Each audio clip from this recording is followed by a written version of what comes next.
ہم نے پاکستان اگر بنانا ہے نا تو ہمیں بیانڈ باؤنڈریز کام کرنا پڑے.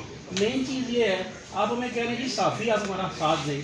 کون سے صافی آپ کا ساتھ دیں؟ آپ کے پاس انالیسس ہے, آپ مجھے بتا سکتے ہیں کہ کون سے جو ہیں جو پراپر گریجویٹس ہیں کنہوں نے ٹریننگ لی ہے, کن لوگوں نے جا کے as a freelance journalist کام کیا ہے, کن کا کوالٹی انالیسس کیا ہے, کیا ان کے یعنی آپ ان کو آپ کہہ سکتے ہیں کوالٹی کرائٹیریا کیا تھا, کیا ان کا امپیکٹ فیکٹر ہوا ہے.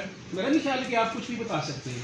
اگر آپ ہمیں اپنا بازو یا ہمیں اس طرح کہنا چاہتے ہیں تو آپ ہمیں بھی اس طرح کا انالیسس دیں, اس طرح کا ڈیٹا دیں. کوئی ایس ایچ او بیٹھا ہوا ہے, کوئی ایڈمنسٹریٹو بندہ بیٹھا ہوا ہے, آپ ڈیٹا دے رہے ہیں, ترقیاں تنازلیاں اپنے حساب سے ہو رہی ہیں, تو سر کیا فائدہ ہے اداروں کا؟ اتنے انالیسس میرے ملک کے اخراجات اس پہ ایکسچیکر پہ ساتھ چھوٹتے ہیں, تو اس حوالے سے آپ کو بھی کام کرنا پڑے گا, اپنی ڈائمینشن چینج کرنی پڑے گی, اور اس کے بعد پھر ہمیں ٹریننگ کی ضرورت نہیں. ماشاء اللہ بہت غیر ٹریننگ کے بڑے اچھی ٹرینڈ ہمارے جرنلسٹ موجود ہیں. تو you have to work on that particular parameter so that you do, first of all you produce the quality journalist, after producing the quality journalist پھر یہ چینجز آئیں گے. سر دوسری چیزیں یہ بڑی اچھی بات ہمارے میرے دوست نے یہ بھی کہی کہ ایگریکلچر کا اتنا کچھ سارا کچھ ہوا, اگر ہمیں انالیسس کا پتہ صحیح نہیں ہو رہا, ہم پہنچ ہی رہے, ہم کیا کریں گے سر؟